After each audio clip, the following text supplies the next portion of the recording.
When you see a jaw-dropping dream house listed online, your heart says yes. But your wallet? Not so fast.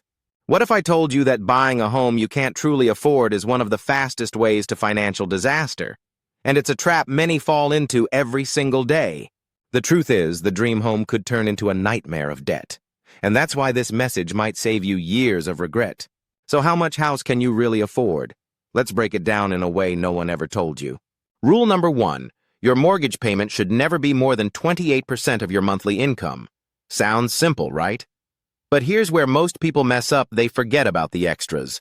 Property taxes, insurance, maintenance, HOA fees. All those little things add up to thousands every year. And if you're only looking at the base price of the home, you're already losing. You need the full picture before you sign anything. Here's the formula smart buyers use. Take your monthly income, multiply it by 0.28. That's your maximum housing budget. If your income is $5,000 a month, your total mortgage payment shouldn't be more than $1,400. Period. But wait, there's more. Just because the bank says you qualify for $500,000 doesn't mean you should take it.